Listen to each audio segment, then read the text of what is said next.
Hi, how's everyone? Welcome to the second episode of Rusty Frangipane's The Impossibility of Education.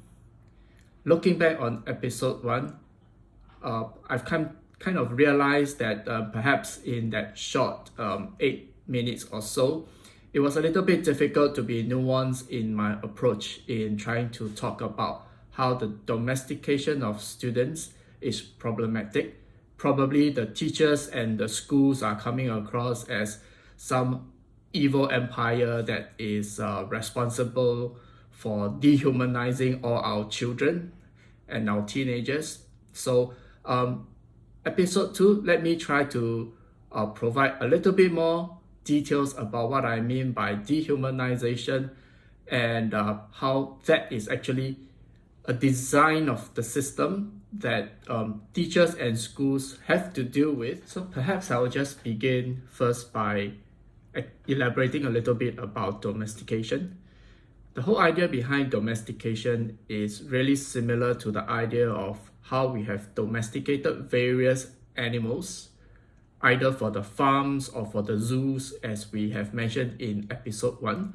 And what that happens is that it removes the instincts of the animals that have been domesticated and they start behaving differently.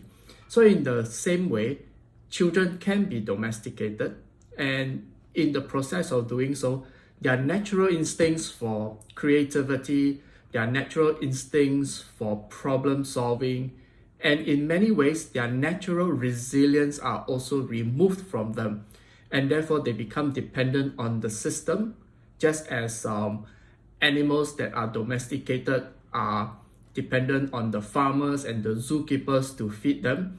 That hunting instinct and that hunting ability is unfortunately removed from them. Therefore, we find that our younger generation will have to go through that whole same domesticating process as a result of formal education. So why is it that teachers and schools are actually not the evil empire that I make them seem to be in episode 1? Because unfortunately, teachers and schools have their hands tied by the fact that there is a particular set of curriculum, a particular set of syllabi that has already been put in place by the formal system, which has to be completed within a specified amount of time.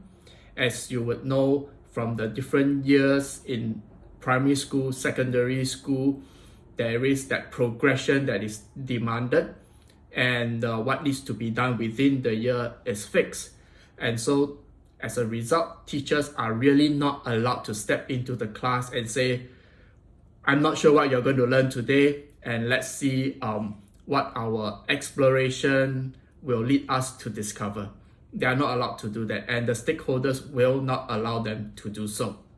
Consequently, in order to ensure that learning takes place according to plan, learner behaviors have to be predictable and aligned to expectations.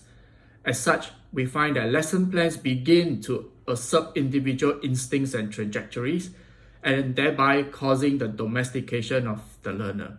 So you'll find that as a result, the impossibility of education is part of the design of formal education. Therefore, to be fair to school systems as well as teachers, there have been collective efforts to make learning more authentic and allowing for discoveries to happen. There have been pedagogies such as problem-based learning and query-based learning that have been around for a long time. These efforts strive to give students more leeway to follow their own tendencies. However, there are limits to how authentic these simulations can approximate real life. Unfortunately, these efforts, although commendable and with all the right intentions, do give rise to fallacies that further the impossibility of education. One of the key fallacies that has been embedded into education is that of the ludic fallacy. Ludic comes from the word ludus, which means games in Latin.